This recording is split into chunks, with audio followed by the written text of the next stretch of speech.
শুভেচ্ছা আমন্ত্রণ দুপুরে বাংলাদেশে। শুরুতেই শিরোনামগুলো জানাবো। এই শব্দটা অনেক ছোট, কিন্তু এর ভিতরে লুকিয়ে আছে হাজার হাহাকার, কষ্ট। আওয়ামী লীগ আমলে গুম, খুন, নির্যাতনের শিকার পরিবারগুলোর দুঃসহ স্মৃতিচারণ। বিএনপি চেয়ারম্যান তারেক রহমানের কাছে বিচার দাবি। ইসলাম ব্যবহার করে আসন সমঝোতায় 11 দলীয় জোট ভাঙার কারণ মত বিশ্লেষকদের। বললেন, কখনোই আদর্শ ভিত্তিক ছিল না জামায়াত নেতৃত্বাধীন প্ল্যাটফর্ম। একটা রাজনৈতিক দল নানাভাবে রাজনীতিতে টিকে থাকতে চায় কয়েন করে, এইটাও কিন্তু কয়েনের পার্ট। এখন কেন কয়েন করছে? কারণ সাধারণ মানুষ একটা ধর্মভীরু আছে, তাকে যেন নেগেটিভলি উত্থাপন করা না হয়। হামলা থেকে বাঁচতে সাংবাদিকদের মধ্যে ঐক্যের আহ্বান সম্পাদকদের। সুপারিশের পরও গণমাধ্যম সুরক্ষা আইন পাশ না হওয়ায় অসন্তোষ। মিডিয়ারও গণতান্ত্রিক সংস্কারের জন্য, রাজনীতির গণতান্ত্রিক সংস্কারের জন্য, রাষ্ট্রের নানা অঙ্গ প্রত্যঙ্গের গণতান্ত্রিক সংস্কারের জন্য যখন লড়াই হচ্ছে, তখনই প্রতিষ্ঠানগুলি আক্রান্ত হচ্ছে। গণমাধ্যমে বিনিয়োগ করেন, তাহলে সেই গণমাধ্যম কখনোই জনগণের আস্থা অর্জন করবে না। ইসিতে অষ্টম দিনের আপিল শুনানিতে প্রার্থিতা ফিরে পেলেন 9 জন। নির্বাচনের প্রস্তুতি পর্যালোচনায় 56 জন পর্যবেক্ষক নিয়োগ দিল EU. We are invited to observe, not to interfere, and we will very strictly adhere to this mandate that's given to us. সংকটে থাকা 9টি নন ব্যাংক আর্থিক প্রতিষ্ঠান বন্ধের সিদ্ধান্ত চূড়ান্ত। চলতি সপ্তাহেই হতে পারে শুনানি।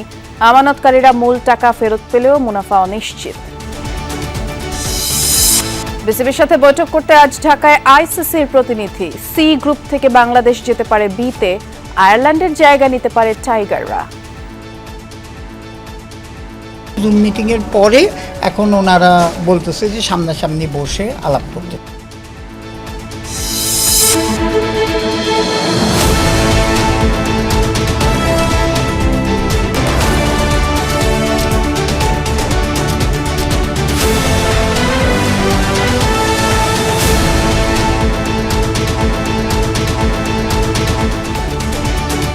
শিরোনামগুলো শুনছিলেন। এছাড়া দেশ বিদেশে আরো খবর নিয়ে দুপুরে বাংলাদেশে নুসরাত বৃষ্টি আপনাদের সাথে আছি। আওয়ামী লীগ আমলে গুম, খুন ও নির্যাতনের শিকার ব্যক্তিদের পরিবারের সদস্যদের সাথে বিএনপির মতবিনিময় সভা চলছে। এতে উপস্থিত আছেন দলটির চেয়ারম্যান তারেক রহমান। রাজধানীর চিনমৈত্রী সম্মেলন কেন্দ্রে সকাল 11টায় মতবিনিময় সভা শুরু হয়। এই সভার আয়োজনে আমরা বিএনপি পরিবার এবং মায়ের ডাক নামের দুটি সংগঠন আছে। সভায় অংশ নিয়েছেন সারা দেশ থেকে আসা গুম, খুন, বিচার বহির্ভূত হত্যার শিকার পরিবারের স্বজনরা। কান্নাজড়িত কণ্ঠে স্বজনরা জানান, বাসা, অফিস বা রাস্তা থেকে তাদের প্রিয়জনদের তুলে নেওয়া হয়েছে। তাদের অনেকেই জানেন না গুমের শিকার ব্যক্তিগুলোর শেষ পরিণতি কি হয়েছে। এসব ঘটনার সুষ্ঠু বিচার এবং তদন্তের দাবি জানান সভায় উপস্থিত স্বজনরা।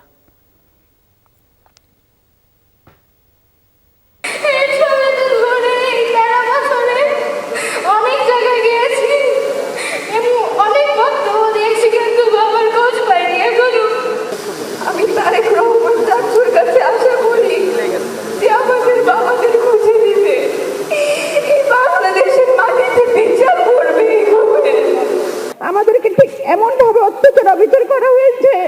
বিএনপি কেন করেছে না? আমরা বিএনপি ছাড়ি নাই, আমরা ছেড়ে যাই নাই। আমরা এই মুহূর্তে রাজধানীর চিনমৈত্রী সম্মেলনে যাচ্ছি। সেখানে কথা বলছেন বিএনপির সিনিয়র যুগ্ম মহাসচিব রুহুল কবির রিজভী। সরাসরি যাচ্ছে। এই নাম বললে অনেক সময় চলে যাবে। বন্ধুরা আমার, আমরা সেই বিভীষিকা, সেই ভয়াল পরিস্থিতি, সেই ভয়াল দিন এবং রাত আমরা দেখেছি। বন্ধুরা আমার, আজকে এই পরিস্থিতি অতিক্রম করে আমরা এখানে এসেছি। একটা যে কথা বলবেন, নিজের কথা, তারেক রহমান সাহেব এইটাও নিষিদ্ধ করেছিল শেখ হাসিনা। তার রাজনৈতিক প্রতিপক্ষ রাখতে চায়নি, নিশ্চিহ্ন করতে হয়েছে।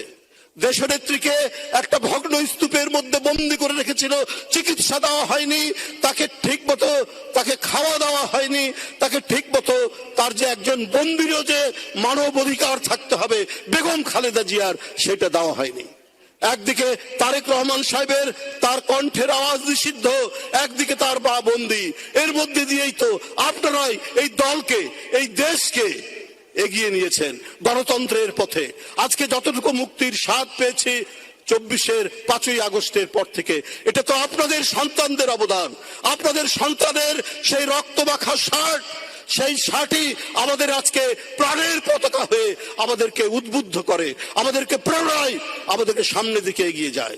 আমরা তারেক রহমানের নেতৃত্বে আমরা সেই পথে, সেই গন্তব্যে যে স্বপ্নের কথা এবং যে পরিকল্পনার কথা বলেছেন, আমরা সেইটি বাস্তবায়নের জন্য আমরা সবাইকে নিয়ে যে সুন্দর বাংলাদেশ তার নেতৃত্ব গঠিত হবে, আমরা সেই প্রত্যয় নিয়ে আমরা এগিয়ে যাব। সাবেক রাষ্ট্রপতি জিয়াউর রহমান ও সাবেক প্রধানমন্ত্রী বেগম খালেদা জিয়ার সমাধিতে ফুল দিয়ে শ্রদ্ধা নিবেদন করছেন বিভিন্ন সংগঠনের নেতারা। নির্বাচন পরিচালনা কমিটির সদস্যদের নিয়ে শ্রদ্ধা নিবেদন করেন ঢাকা 18 আসনের বিএনপি মনোনীত প্রার্থী SM জাহাঙ্গীর হোসেন। এ সময় দলের প্রয়াত নেতা নেত্রীদের জন্য দোয়া করেন তারা। SM জাহাঙ্গীর বলেন, নির্বাচনী কোনো প্রচারণায় নয়, বরং পরিচালনা কমিটির সদস্যদের নিয়ে এসেছি দলের অভিভাবক প্রয়াত জিয়াউর রহমান এবং খালেদা জিয়ার জন্য দোয়া করতে। নির্বাচনী আচরণবিধির প্রতি সতর্ক থেকে কাজ করে যাচ্ছি। আমরা যে কার্যক্রমগুলো শুরু করি বা শুরু করব অফিসিয়ালি, তা আমরা যাতে ম্যাডাম বা জিয়াউর রহমানের কবর জিয়ারত করে আমরা যাতে সেগুলো শুরু করি, সেই দৃষ্টিভঙ্গি থেকে আজকে আমাদের এখানে আসা। এর আগে সমাধিতে শ্রদ্ধা নিবেদন করেছে পাহাড়ি জনগোষ্ঠী ম্রো সম্প্রদায়। সেখানে উপস্থিত ছিলেন স্কুল, কলেজ, বিশ্ববিদ্যালয়ের শিক্ষার্থী সহ বিভিন্ন শ্রেণী পেশার মানুষ। এ সময় তারা ম্রো সম্প্রদায়ের জন্য জিয়াউর রহমানের অবদান স্মরণ করে বলেন, জিয়াউর রহমান ম্রো সম্প্রদায়ের জন্য 1979 সালে আবাসিক উচ্চ বিদ্যালয় প্রতিষ্ঠা করেন। এই উদ্যোগের কারণেই ম্রো সম্প্রদায়ের অসংখ্য ছেলে মেয়ে আজ উচ্চশিক্ষার সুযোগ পাচ্ছে।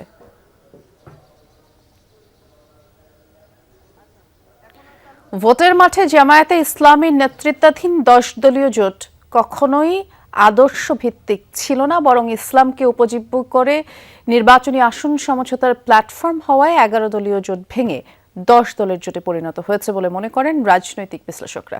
তাদের মতে ভোটের মাঠে এর কোনো ভূমিকা নেই। জোটের একক নেতৃত্ব না থাকায় ভাঙনের শঙ্কাও তারা উড়িয়ে দিচ্ছেন না। সহকর্মী লাভলি বিথির রিপোর্ট। জামায়াত ইসলামের সাথে অন্য ধর্মভিত্তিক দলগুলো টানাপোড়েন বরাবরই ছিল। গণ অভ্যুত্থানের পর সেই দূরত্ব কমাতে সক্রিয় হন নেতারা। ওয়ান বক্স পলিসি, অর্থাৎ ইসলামী দলগুলোর ভোট এক বাক্সে, এই স্লোগান নিয়ে জামায়াত ইসলামী আন্দোলন, বাংলাদেশ খেলাফতে মজলিস সহ 8টি সমমনা দল মোর্চা গঠন করে জুলাই সনদ ও সংস্কার বাস্তবায়ন সহ 5 দফা দাবিতে আন্দোলনে নামে। নির্বাচনের তফসিলের পর আন্দোলন থেকে সরে এসে তারা তৎপর হয় আসন ভাগাভাগিতে। আসন সমঝোতার আলোচনার মধ্যে ধর্মভিত্তিক দলের বাইরে এনসিপি, এবি পার্টি ও এলডিপি আসন ভাগাভাগিতে যোগ দেয়। আসন বন্টন রূপ নেয় 11 দলীয় ঐক্যে। এই 3টি দলকে অন্তর্ভুক্ত করায় ইসলামী আন্দোলন বাংলাদেশ একমত হয়নি। এতে আসন ভাগাভাগিতেও প্রভাব পড়ে। জোটের অন্যতম প্রধান দল ইসলামী আন্দোলন বাংলাদেশ 100 আসন থেকে 50-এ নামলেও জামায়াতের সাথে আপোষ রফা হয়নি শেষ পর্যন্ত। কে প্রধানমন্ত্রী হবে, কে স্বরাষ্ট্রমন্ত্রী হবে, যদি তারা সরকার গঠন করেন, কে কটা আসন পাবে, এই জায়গায় তাদের একটা উইন উইন সিচুয়েশন আছে। এরই জেরে জোট বর্জন করে চরমনাই পীরের দল। ইসলাম পন্থার কথা বলে যে জোট গঠন হয়েছিল, আদতে সেটি ক্ষমতায় যাওয়ার মাধ্যম ছিল কিনা সেই প্রশ্ন তুলেছেন এই বিশ্লেষক। একটা রাজনৈতিক দল নানাভাবে রাজনীতিতে টিকে থাকতে চায় কয়েন করে, এইটাও কিন্তু কয়েনের পার্ট। এখন কেন কয়েন করছে? কারণ সাধারণ মানুষ একটা ধর্মভীরু আছে, তাকে যেন নেগেটিভলি উত্থাপন করা না হয়, সেই জায়গাতে এটা করে। বিশ্লেষকদের মতে নির্বাচনের মাঠে জামায়াত ছাড়া অন্য দলগুলোর প্রভাব নেই ঠিকই, কিন্তু ঐক্যবদ্ধ থাকলে কোনো একটি দল স্বেচ্ছাচারী হয়ে উঠবে না। জোটে ভাঙন হতে থাকলে জনমনে আস্থাহীনতা বাড়বে। এক দল বা এক মোর্চা শক্তিশালী না হয়ে এটি অবশ্যই একটি বাইনারি, এটি রাজনৈতিক প্রতিপক্ষ থাকা দরকার। হয় দুটি দলই শক্তিশালী হোক, অথবা দুটি জোট হলে দুটি জোটে যেন একটা নেক টু নেক কথা বলতে পারে, তাহলে পরে সংসদটা ভালো থাকবে এবং গণতন্ত্র কেউ ফেসিস্ট হয়ে উঠবে না। এটি হচ্ছে আমাদের প্রত্যাশা। এই দলীয় জোট যদি ঐক্যবদ্ধ থাকতে পারেন লম্বা সময়, তাহলে তারা ফ্যাক্টর হতে পারবে। আর তারা যদি এই 2 দিন পর পরে ভাঙতে থাকে, তাহলে তো স্বাভাবিকভাবে তারা দুর্বল হয়ে যাবে এবং মানুষের কাছে আস্থা হারিয়ে ফেলবে। সেই সংখ্যা কি আছে? অবশ্যই আছে। এখন সংবিধান যেভাবে পুনর্লিখন হচ্ছে, তার ফলে তো প্রচুর সুবিধা বিরোধী দলের কাছে যাবে। তো তখন এই বিরোধী দলের সুবিধা কে কোনটা নেবে, কোনটা নেবে না, ভাগাভাগি কামড়াকামড়ি হবে। আর যাদের ক্ষমতার চর্চার আগের অভিজ্ঞতা কম, নতুন করে তারা ক্ষমতা চর্চা করতে চায়, তাদের আরও বেশি। নির্বাচন কমিশনের তফসিল অনুযায়ী প্রার্থিতা প্রত্যাহারের শেষ দিন 20 জানুয়ারি। এর আগে সব দল ও জোটকে তাদের আসন সমঝোতার প্রক্রিয়া শেষ করতে হবে। যে অবিশ্বাস ফাটল তৈরি হয়েছে, জোট টিকে গেলেও সেই ঐক্যে আস্থা কতটা থাকবে সন্দেহ বিশ্লেষকদের। লাভলি বিথি, যমুনা নিউজ, ঢাকা। মত প্রকাশ ও গণতান্ত্রিক মূল্যবোধের উপর সংগঠিত হামলার প্রতিবাদ এবং স্বাধীন, দায়িত্বশীল ও সাহসী সাংবাদিকতার পক্ষে ঐক্যবদ্ধ অবস্থান জানাতে ঢাকায় শুরু হয়েছে গণমাধ্যম সম্মেলন। রাজধানীর কৃষিবিদ ইনস্টিটিউশন মিলনায়তনে এই সম্মেলন চলছে।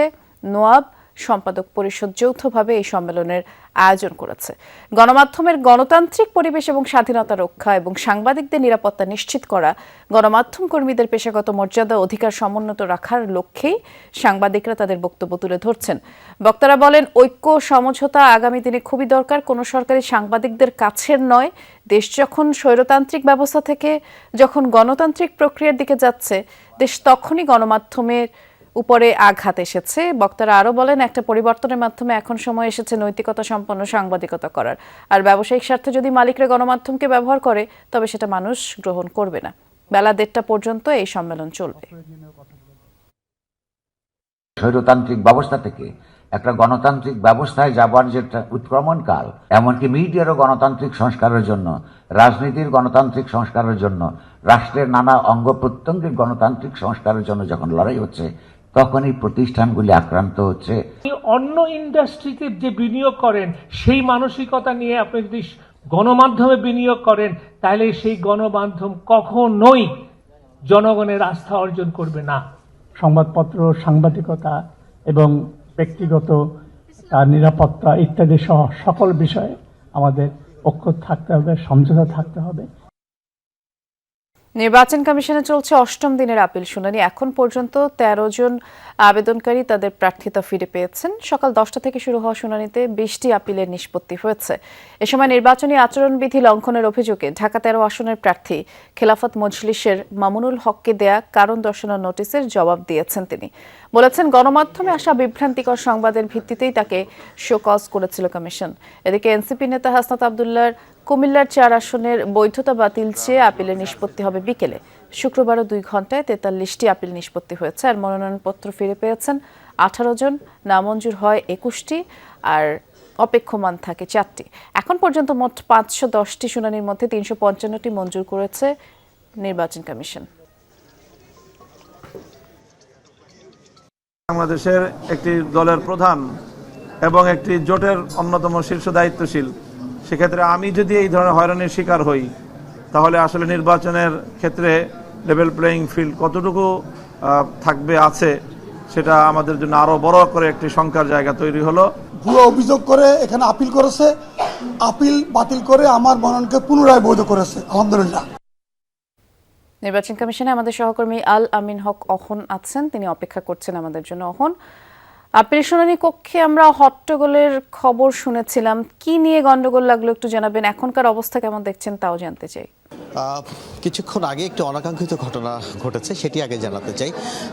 দ্বৈত নাগরিকত্ব ইস্যুতে 2 পক্ষের আইনজীবীদের মধ্যে একটি হট্টগোল হয় এবং হাতাহাতির পর্যায়ে পর্যন্ত চলে যায়। কমিশনদের সামনেই এই অবস্থা এবং তখন কমিশন সিদ্ধান্ত নেন এটির নিষ্পত্তি আগামীকাল করা হবে। অর্থাৎ আজকের যে আপিলগুলো নিষ্পত্তি হচ্ছে অন্যান্য দিনের আপিলগুলোর মতো নয়। বিশেষ করে আপনাকে জানিয়ে রাখি, অন্যান্য আপিলগুলোর বিষয়ে কমিশনের সিদ্ধান্ত নিয়েছিল তার প্রার্থিতা বাতিল করার, কিন্তু এই সব যে আপিল আজ নিষ্পত্তি হচ্ছে 100 জনের, তার মধ্যে অন্তত 32 জন আছেন যাদের প্রার্থিতা বাতিল হওয়ার জন্য অন্য কেউ, অন্য কোনো গোষ্ঠী কিংবা সংক্ষুব্ধ কোনো প্রতিষ্ঠান সংক্ষুব্ধ হয়েই তাদের প্রার্থিতা বাতিলের আবেদন করেছেন। এই মুহূর্তে যে নিষ্পত্তির কার্যক্রমটি চলছে, চট্টগ্রাম 4 আসনের আসলাম চৌধুরীর বিষয়ে 2টি ব্যাংক তারা আপিল করেছেন যে তাদের ঋণ রয়েছে ওই ব্যাংকে। অন্তত 1300 কোটি টাকার মতো ঋণ রয়েছে, এমন তথ্য সেই ব্যাংকগুলো জানিয়েছে। যদিও এর আগে নির্বাচন কমিশন তার প্রার্থিতা বৈধ বলে জানিয়েছিল, অর্থাৎ নির্বাচন কমিশনের সেই সিদ্ধান্তের বিরুদ্ধেই কিন্তু আপিল করেছিল দুটি ব্যাংক। তেমন নিষ্পত্তি হচ্ছে। আমি যেমনটি শুরুতে বলছিলাম যে আজকের এই নিষ্পত্তি কার্যক্রম, যে 100 জনের কার্যক্রম রয়েছে তাদের অধিকাংশই এই ধরনের একটু জটিল কার্যক্রম, যে কারণে আজ সন্ধ্যা 7টা থেকে 8টা পর্যন্ত লেগে যেতে পারে এবং এখন পর্যন্ত মাত্র 23 জনের আপিলের কার্যক্রম শেষ হয়েছে। গতকাল আমরা দেখেছিলাম কিংবা এর আগে দেখেছিলাম প্রথম 1 থেকে 2 ঘন্টার মধ্যে অন্তত 40 থেকে 50 জনের আপিল কার্যক্রম নিষ্পত্তি হয়ে যায়। আজ সেটি হচ্ছে না, একটি ধারাবাহিক কিংবা জটিল বিষয়গুলো উঠে এসেছে, সেইগুলো নিষ্পত্তি করতে চায় কমিশন। বরাবরের মতোই কমিশন বলছে যে আইনের যা সুস্পষ্ট ব্যাখ্যা আছে সেই ব্যাখ্যাগুলো দিয়েই একেবারে স্বচ্ছ প্রক্রিয়ায় সেই সব প্রার্থী তাদের প্রার্থিতা ফিরে পাবেন কিনা সেই সিদ্ধান্তগুলো নেওয়া হচ্ছে। সেই সিদ্ধান্ত নেওয়ার পরিপ্রেক্ষিতে আমরা যেমনটি অনাকাঙ্ক্ষিত ঘটনার কথা বলছিলাম, যেহেতু আরও এমন কিছু প্রার্থী রয়েছে যাদের দ্বৈত নাগরিকত্ব রয়েছে, ঋণ রয়েছে, আমরা দেখেছিলাম ব্যাংকের আইনজীবীরাও এখানে এসেছেন। সেই কারণেই তাদের যে দুই পক্ষেরই সমর্থিত তথ্যগুলো তুলে ধরার বিষয়, তখনই কিন্তু নানান বাদানুবাদ হচ্ছে এবং এই যে হট্টগোল সেটি আরও অন্যান্য প্রার্থীদের ক্ষেত্রে হয়তো বেড়ে যেতে পারে এমন আশঙ্কায় আমরা করছি। দিন শেষে দেখা যাক কি হয়। বৃষ্টি নিশ্চয়ই তাই। তখন আবার আপনার মাধ্যমে দর্শকদের জানিয়ে দেব বাকি আপডেটটুকু। ধন্যবাদ দহন। আসন্ন ত্রয়োদশ জাতীয় সংসদ নির্বাচনের সার্বিক প্রস্তুতি পর্যবেক্ষণে দেশব্যাপী 56 জন পর্যবেক্ষক নিয়োগ করেছে ইউরোপীয় ইউনিয়ন। সকালে সংবাদ সম্মেলনে এই তথ্য জানান ইইউ মিশনের উপপ্রধান পর্যবেক্ষক ইন্তালাসে। বলেন, পর্যবেক্ষকরা নির্বাচনী প্রক্রিয়ার নিরপেক্ষ এবং তথ্যভিত্তিক মূল্যায়নে গুরুত্বপূর্ণ ভূমিকা রাখবেন। তারা নির্বাচন, প্রশাসন, প্রার্থী, রাজনৈতিক দল, সুশীল সমাজ এবং নাগরিক পর্যবেক্ষক দলের সাথে বৈঠক করবেন। আর পর্যবেক্ষকরা দেশের 64টি জেলার শহরের পাশাপাশি গ্রামাঞ্চলেও কার্যক্রম চালাবেন বলে জানানো হয়। নির্বাচন ঘনিয়ে এলে আরও 90 জন স্বল্পমেয়াদী পর্যবেক্ষক যুক্ত হবেন। সব মিলিয়ে নির্বাচনের দিন ইউরোপীয় ইউনিয়নের 200-র মতো পর্যবেক্ষক মাঠে থাকবেন। আর নির্বাচন শেষ হওয়ার পর ঢাকায় সংবাদ সম্মেলনের মাধ্যমে প্রাথমিক পর্যবেক্ষণ প্রতিবেদন উপস্থাপন করবে ইইউ নির্বাচন পর্যবেক্ষণ commission. We are invited to observe, not to interfere, and we will very strictly adhere to this mandate that's given to us through the invitation. Yes, we received an invitation from Election Commission and from the Ministry of Foreign Affairs. The European Union is grateful for this invitation. আর্থিক সংকটে থাকা 9টি নন bank আর্থিক প্রতিষ্ঠান বন্ধের সিদ্ধান্ত চূড়ান্ত করতে যাচ্ছে বাংলাদেশ ব্যাংক। অবসায়নের বিষয়ে চলতি সপ্তাহেই শুনানি হতে পারে। আর এরপরই পর্ষদের অনুমোদন সাপেক্ষে অকার্যকর ঘোষণা করা হবে, প্রশাসক বসানো হবে। বন্ধের তালিকায় থাকা আর্থিক প্রতিষ্ঠানের আমানতকারীরা মূল টাকা ফেরত পেলেও মুনাফা পাওয়ার বিষয়টি এখনো অনিশ্চিত। যদিও বিশ্লেষকরা বলছেন, মুনাফা পাওয়া আমানতকারীদের অধিকার, না দিলে চুক্তি ভঙ্গ হবে। পতিত শেখ হাসিনা সরকারের আমলে ব্যাংকের পাশাপাশি সীমাহীন অনিয়ম এবং দুর্নীতি হয়েছে ব্যাংক বহির্ভূত আর্থিক প্রতিষ্ঠানেও। ঋণের নামে লুটপাট হয়েছে হাজার হাজার কোটি টাকা, যা পরিণত হয়েছে খেলাপিতে। সংকটে থাকা এসব প্রতিষ্ঠানে আমানত রেখে তার ফেরত পাচ্ছেন না গ্রাহকরাও। ঘুরে দাঁড়ানোর সক্ষমতা না থাকায় এসব আর্থিক প্রতিষ্ঠান অবসায়নের সিদ্ধান্ত নিয়েছে বাংলাদেশ ব্যাংক। তালিকায় আছে peoples leasing, international leasing, BIFC, GSP finance এবং ফারিস্ট ফাইন্যান্স সহ 9টি আর্থিক প্রতিষ্ঠান। বিষয়টি চূড়ান্ত করতে শিগগিরই এসব প্রতিষ্ঠানের সাথে শুনানি করবে বাংলাদেশ ব্যাংক। প্রতিষ্ঠান অবসায়নে গেলেও আমানতকারীরা তাদের টাকা ফেরত পাবেন। অবলুপ্ত হলেও কারো আমানতি খোয়া যাবে না, সবাই টাকা ফেরত পাবে। এফডিআর করছে যারা, ছোট বড় সবার আমানতি ফেরত দেওয়া হবে, কিন্তু ওই ক্ষুদ্রদেরকে প্রায়োরিটি আগে দেওয়া হবে। আগে তারা, তারপর পর্যায়ক্রমে মধ্যম আকারের, তারপর বড় আকারের এফডিআর তাদেরকে দেওয়া হবে। অর্থাৎ এক কথায় কেউই তার আমানত পরিমাণ যাই হোক না কেন, তারা সম্পূর্ণ আমানতি ফেরত পাবে। প্রাথমিকভাবে ব্যক্তি আমানতকারীদের টাকা ফেরত দেওয়া হবে। এজন্য 1700 কোটি টাকা দিচ্ছে সরকার। মুনাফা ছাড়া কেবল আসল টাকা দেওয়ার সিদ্ধান্ত নিয়েছে বাংলাদেশ ব্যাংক। যদিও এর বিরোধিতা করছেন বিশ্লেষকরা, বলছেন মুনাফা না দেওয়া হবে চুক্তিভঙ্গের শামিল। আসল দিলে তো কথা ঠিক হলো না, কারণ ইটস এ কন্ট্রাক্ট ভায়োলেশন তো করলে তো দেশের আইন কেন সব কিছু ক্যান্সেল হয়ে যেতে হবে, সবগুলো কোশ্চেন মার্ক থেকে যাবে।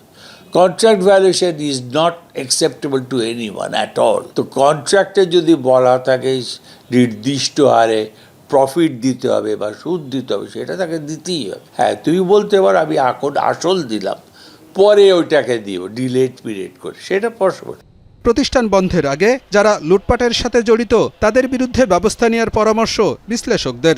অকর্মণ্য যে করেছে, যে কাজগুলি ইলিগেল কাজ করে গেছে, তাদের যে এখানে বাংলাদেশে যা অ্যাসেট আছে সব অ্যাসেট ফোরক্লোজ করা উচিত, অকশনে দিয়ে দেওয়া উচিত। আলমগীর হোসেন, যমুনা নিউজ, ঢাকা।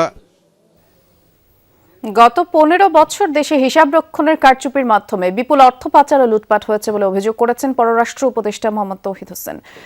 রাজধানীর একটি হোটেলে আয়োজিত সাফা ইন্টারন্যাশনাল কনফারেন্সে প্রধান অতিথির বক্তব্যে তিনি বলেছেন, পরবর্তী প্রজন্মের পেশাদাররা সততা, জবাবদিহিতা, উদ্ভাবনী শক্তির মাধ্যমে দেশের অর্থনীতিকে পুনরায় সঠিক পথে ফিরিয়ে আনতে সাহায্য করবে। আর বৈশ্বিক অস্থিরতা কাটাতে দক্ষিণ এশিয়ার সব দেশকে একযোগে কাজ করারও আহ্বান জানান তিনি। এবারের সম্মেলনের মূল প্রতিপাদ্য next generation professionals converging ethical AI and sustainability reporting.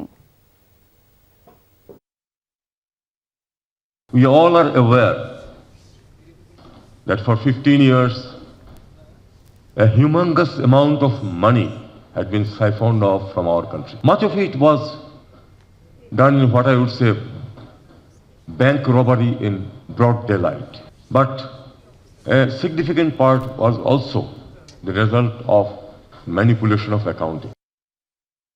নারী ও শিশু নির্যাতন প্রতিরোধে কুইক রেসপন্স টিম QRT কার্যক্রম চালু হয়েছে। হটলাইন 109 এই নম্বরে কল করলেই টিমের সদস্যরা দ্রুত ব্যবস্থা নেবে, এ ঘোষণা দেন মহিলা ও শিশু বিষয়ক উপদেষ্টা শারমিন এস মুর্শিদ। সকালে রাজধানীর ওসমানী স্মৃতি মিলনায়তনে QRT কার্যক্রমের সূচনা করে উপদেষ্টা বলেছেন, 24 ঘন্টার মধ্যে ভিকটিমদের পাশে দাঁড়াতে এই টিম কাজ করবে। দেশের প্রতিটি গ্রাম, পাড়া, মহল্লায় এই কার্যক্রম পৌঁছানোর জন্য তার মন্ত্রণালয় কাজ করছে। নারী শিশুর জন্য নিরাপদ বাংলাদেশ গড়তে তরুণদের পাহারাদারের ভূমিকা নেওয়ার আহ্বান জানান উপদেষ্টা। একই অনুষ্ঠানে গণভোটে নারীদের অংশগ্রহণ নিশ্চিত করতে বিভিন্ন কর্মসূচি হাতে নেয়ার কথাও জানিয়েছেন তিনি। আমাদের কাঠামোগত দিক থেকে অনেকগুলো ব্যবস্থা আছে যেটা আপনারা আজকে দেখতে পেলেন, কিন্তু যেই জায়গাটা আমরা বারবার হেরে যাই সেটি হচ্ছে মেয়েটি বা শিশুটিকে দ্রুত সেবা দিয়ে সুস্থ করে মূলধারায় ফিরিয়ে আনা। এই ঘটনাগুলোকে যদি হতে না দিতে হয়, রাষ্ট্র একা পারবে না। সকাল থেকেই পরিবার প্রিয়জন নিয়ে দল বেঁধে ঢাকা আন্তর্জাতিক বাণিজ্য মেলায় যাচ্ছেন ক্রেতা দর্শনার্থীরা এবং বিক্রেতাদের প্রত্যাশা সন্ধ্যার দিকে এই ঢল আরও বাড়বে। বিষয়ে আমরা আরও বিস্তারিত জানতে চাই। একটু মেলা প্রাঙ্গণ থেকে ঘুরে আসবো। সহকর্মী জয়নাল আবেদিন জয় অপেক্ষা করছেন আমাদের জন্য। জয়, যেহেতু আজ একটি সাপ্তাহিক ছুটির দিন, আপনি বেচাকেনা কেমন দেখছেন? এর পাশাপাশি যারা ক্রেতা দর্শনার্থীরা আছেন তাদের ভিড় কেমন চোখে পড়ছে? বৃষ্টি, ঢাকা আন্তর্জাতিক বাণিজ্য মেলার 15 নম্বর দিন আজ। ছুটির দিনের পাশাপাশি আজ কিন্তু আবহাওয়া সম্পূর্ণ অনুকূলে রয়েছে, যে কারণে মানুষ মিছিলের মতো করে মেলায় আসছেন। আপনি জানেন যে দুপুরের এই সময়টাতে দোকানের যারা বিক্রয় কর্মী রয়েছে তারা সাধারণত খাওয়া দাওয়া করতে চান, কিন্তু সেই ফুরসতটা কিন্তু আজ তারা একেবারেই পাচ্ছেন না। তারা বিল সামাল দিতে কিন্তু হিমশিম খাচ্ছেন। তবে এই ভিড়টিকে কিন্তু তারা খুব ভালোভাবে উপভোগ করছেন। আপনাকে বলে রাখি যে মাসের প্রায় মাঝামাঝি সময়ে এসে কিন্তু এখন দর্শনার্থীর চেয়ে ক্রেতার সংখ্যা বেড়েছে এবং প্রতিটি স্টল প্যাভিলিয়নে পর্যাপ্ত পরিমাণ ক্রেতা রয়েছে এবং দিন শেষে সবাই কিছু না কিছু কিনে নিয়ে বাড়ি ফিরছেন। আপনি যেমনটি বলছিলেন যে সন্ধ্যার পরে লোক সমাগম বাড়বে, লোক সমাগম কিন্তু ইতিমধ্যেই বেড়ে গেছে। আমরা গতকাল জেনেছি যে ইপিবি বলেছে 2 লক্ষাধিক লোকের সমাগম হয়েছিল, যদিও ইজারাদারদের তাতে দ্বিমত রয়েছে, কিন্তু আমরা নিশ্চিত করে বলতে পারি কালকে দুপুরের এই সময়টাতে যে অবস্থায় দেখেছি তার চেয়ে কিন্তু কোনো অংশে আজকে লোক সমাগম কম নয়। আমরা বলতে পারি যে গতকালের মতোই কিন্তু আজকে লোক সমাগম ঘটবে। এবং আপনি জানেন যে অনেক প্রতিষ্ঠান এবার কিন্তু নির্বাচন উপলক্ষে বাণিজ্য মেলায় স্টল প্যাভিলিয়ন বরাদ্দ নেননি। তাদের ধারণা ছিল বাণিজ্য মেলা হয়তোবা জমবে না, কিন্তু সেই ধারণাকে ভুল প্রমাণ করে দিয়ে বাণিজ্য মেলা কিন্তু জমজমাট হয়েছে এবং আপনি দেখতেই পাচ্ছেন প্রতিটি স্টল প্যাভিলিয়নে একটি বেচাকেনার মধ্য দিয়ে দিন পার করছে। সেটি আমরা দেখছিলাম। ধন্যবাদ জয়। আমরা এই মুহূর্তে রাজধানীর চীন মৈত্রী সম্মেলন কেন্দ্রে যাচ্ছি, সেখানে কথা বলছেন বিএনপি চেয়ারম্যান তারেক রহমান। সরাসরি যাচ্ছি। পাশে গিয়ে দাঁড়ানোর কিন্তু তারপরে আমরা আমাদের চেষ্টা অব্যাহত রেখেছি এবং ইনশাল্লাহ এই চেষ্টা আমাদের অব্যাহত থাকবেও ভবিষ্যতে।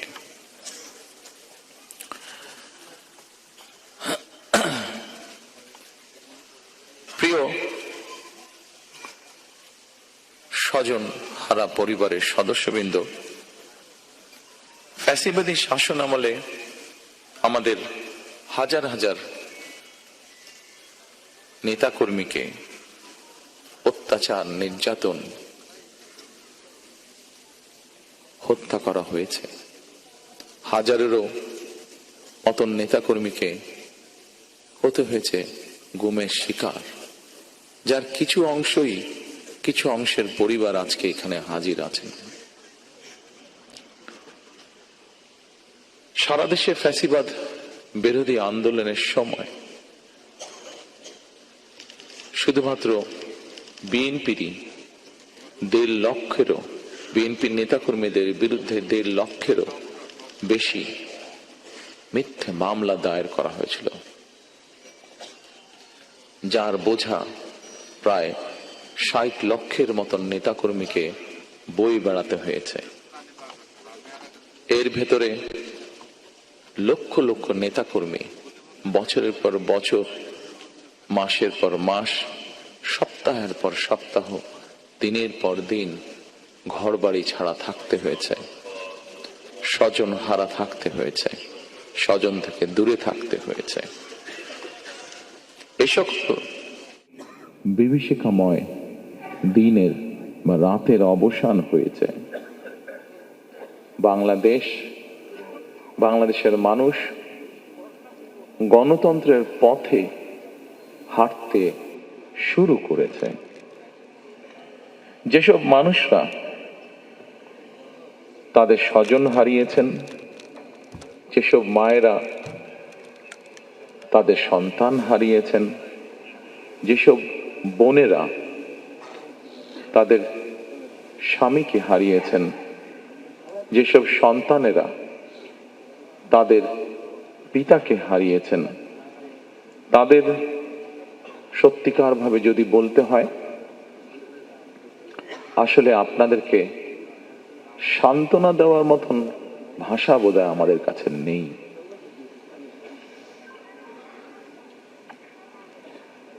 এক দুঃসহ সময় আমরা অতিক্রম করেছি। এই দুঃসময়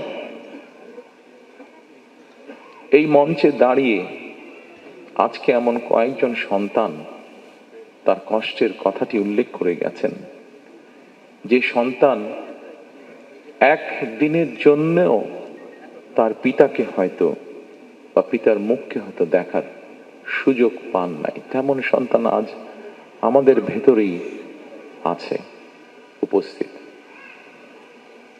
হয়তো বা একমাত্র আল্লাহ রাব্বুল আলামিন জানেন যে সন্তান তার পিতাকে না দেখার কষ্টের কথা এখানে বলে গিয়েছে।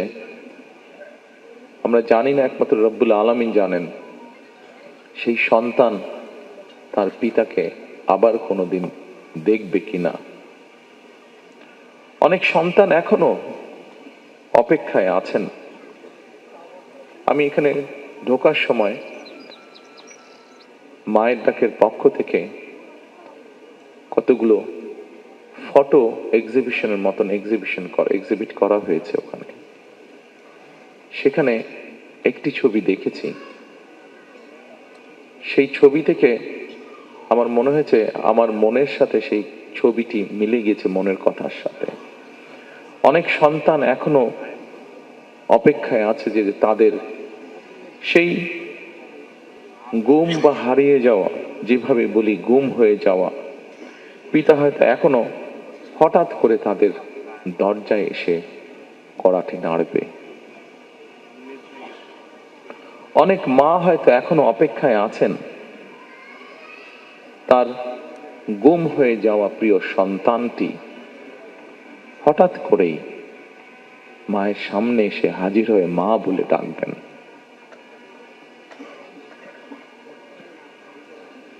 গুম খুন অপহরণের শিকার এইসব মানুষের শোকাতুর পরিবারগুলোর আশা ভাষা হয়ে কাজ করে যাচ্ছে একটি সংগঠন, মায়ের ডাক। ফ্যাসিবাদের শিকার মানুষদের প্রিয় মুখ হয়ে উঠেছে মায়ের ডাকের সানজিদা ইসলাম তুলি। দল হিসেবে সাধ্য এবং সামর্থ্যের সবটুকু নিয়ে নির্যাতিত পরিবারগুলোর পাশে দাঁড়িয়েছে আমরা বিএনপি পরিবার।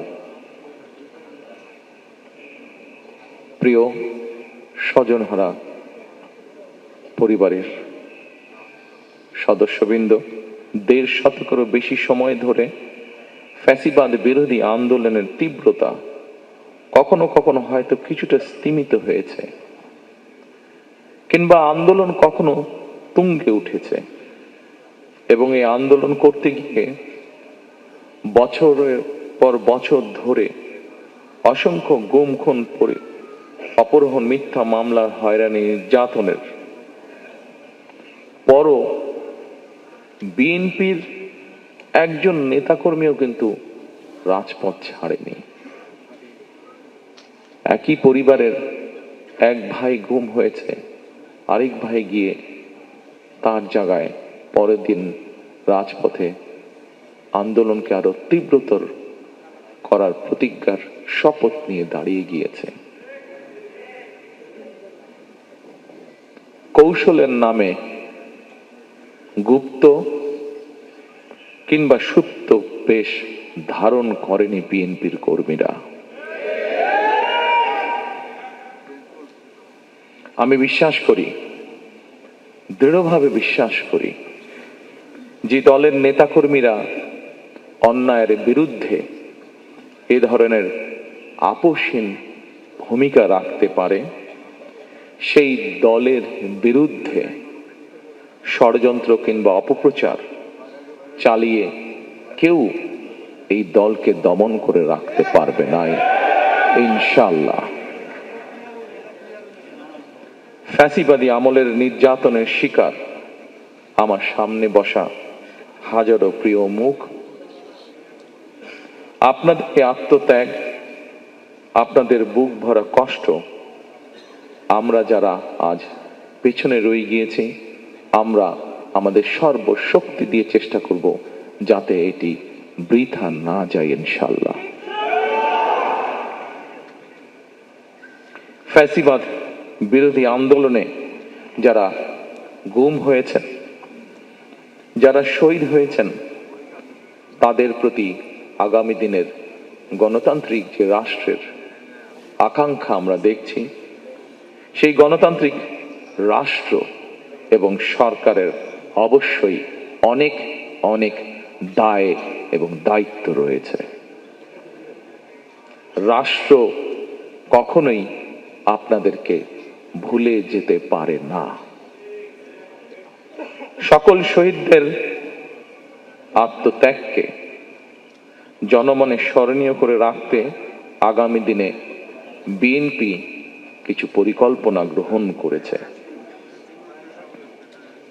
যদিও নির্বাচন কমিশনের বাধ্যবাধকতার কারণে এই মুহূর্তে আমি হয়তো বিস্তারিতভাবে সেই পরিকল্পনা আজকের এই অনুষ্ঠানে তুলে ধরতে পারছি না, কিন্তু তারপর বলতে যদিও কষ্ট হচ্ছে যে আমরা দেখেছি নির্বাচনের কমিশনের রিসেন্টলি কিছু বিতর্কিত ভূমিকা বা বিতর্কিত অবস্থান। তারপরেও রাজনৈতিক একটি দায়িত্বশীল রাজনৈতিক দল হিসাবে আমরা ধৈর্যের পরিচয় দিতে চাই।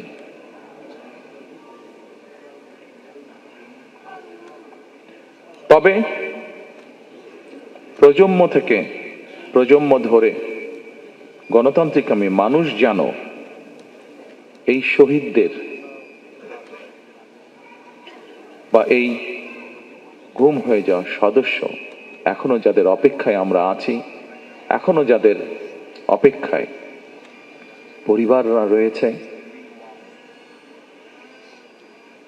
সেই শহীদদের আত্মত্যাগ থেকে প্রেরণা লাভ করতে পারে প্রজন্মের পর প্রজন্ম এই কারণে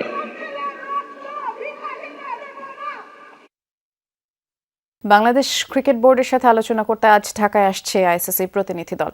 বিসিবি কর্তাদের পাশাপাশি যুব ও ক্রীড়া উপদেষ্টার সাথেও বৈঠক হবে। এদিকে বাংলাদেশের সব খেলা শ্রীলঙ্কায় গেলে হবে গ্রুপ রদবদল এবং সি গ্রুপ থেকে বাংলাদেশে যেতে পারে বিতে, যেখানে আয়ারল্যান্ডের জায়গা নিতে পারে টাইগাররা। তবে বিকল্প ভাবনাও আছে। এখনও অনিশ্চিত বাংলাদেশের বিশ্বকাপ ভাগ্য। সবকিছু ঠিক থাকলে বাংলাদেশের বিশ্বকাপ ভবিষ্যৎ চূড়ান্ত করতে শনিবার ঢাকায় আসছে আইসিসির প্রতিনিধি দল। যে দলে ঠিক কতজন সদস্য থাকবেন তা এখনও নিশ্চিত করে বলা যাচ্ছে না। তবে আইসিসির হেড অব সিকিউরিটি আসবেন নিশ্চিত। 2 থেকে 3 সদস্যের দল ঢাকায় আসবে বিসিবি ও সরকারের সঙ্গে কথা বলতে। জুম মিটিংয়ের পরে এখন ওনারা বলতেছে যে সামনাসামনি বসে আলাপ করতে চায়। কিন্তু ক্রিকেট বোর্ডের আপনি তো জানেন যে আমাদের তো স্ট্যান্ড একটাই, we have not moved from anyway. তো কালকে লেটস সি আউটকাম। তবে একটা বিষয় হলফ করে বলা যায়, বাংলাদেশ ভারতে গিয়ে ম্যাচ খেলতে রাজি হবে না। তবে সম্ভাব্য 2টি সমাধান হতে পারে বলে বিবেচনা করা হচ্ছে। প্রথমত, বাংলাদেশের ম্যাচ সরানো হবে শ্রীলঙ্কাতেই, কিন্তু গ্রুপ পর্বের 4 ম্যাচের মধ্যে 3টি শ্রীলঙ্কাতে ও 1টি ভারতের চেন্নাইতে খেলার প্রস্তাব দিতে পারে আইসিসি। এমনটা হলে ভারত এবং বাংলাদেশ 2 দলেরই নৈতিক বিজয় হবে বলে ভাবছেন সংশ্লিষ্টরা। তবে দ্বিতীয় সমাধানের দিকে বিসিবি বেশি গুরুত্ব দেবে নিশ্চিত, আর সেটা হলো বাংলাদেশের সব ম্যাচ শ্রীলঙ্কায় স্থানান্তর করা। আর সেটা করতে হলে সম্ভাব্য সেরা সমাধান হলো গ্রুপ রদবদল। এই মুহূর্তে টাইগাররা আছে সি গ্রুপে, যেখানে আছে বিশ্ব champion West Indies, England, Bangladesh, Italy ও নেপাল। বিশ্বাসযোগ্য একটি সূত্র থেকে জানা গেছে বাংলাদেশকে নেওয়া হতে পারে গ্রুপ বিতে, যে গ্রুপের সবগুলো ম্যাচ হবে শ্রীলঙ্কাতেই, যেখানে স্বাগতিক দেশটির পাশাপাশি আছে অস্ট্রেলিয়া, আয়ারল্যান্ড, ওমান ও জিম্বাবুয়ে। বাংলাদেশের সাথে গ্রুপ পরিবর্তন করার পরিকল্পনা আছে আয়ারল্যান্ডের। সেক্ষেত্রে আইরিশরা আসবে সি গ্রুপে আর বাংলাদেশ তাদের জায়গা নেবে গ্রুপ বিতে। আইরিশ ক্রিকেট বোর্ডের সাথে যোগাযোগ করেছে যমুনা স্পোর্টস। তারাও গুঞ্জন শোনার কথা স্বীকার করেছে। তবে আনুষ্ঠানিকভাবে এখনো কোনো সিদ্ধান্ত হয়নি বা আইসিসির কাছ থেকে তারা প্রস্তাব পাননি। তবে আইরিশ ক্রিকেট বোর্ড সংশ্লিষ্টরাও এটাকেই সম্ভাব্য সেরা সমাধান হিসেবে ধরছে আপাতত। হাসিনুর রহমান, যমুনা স্পোর্টস। আর এই ছিল দুপুরে বাংলাদেশের প্রথম ঘন্টার আয়োজনে। এর পরের ঘন্টার আয়োজন নিয়ে ফিরবেন সহকর্মী মারফি রহমান। দেখার আমন্ত্রণ রইল।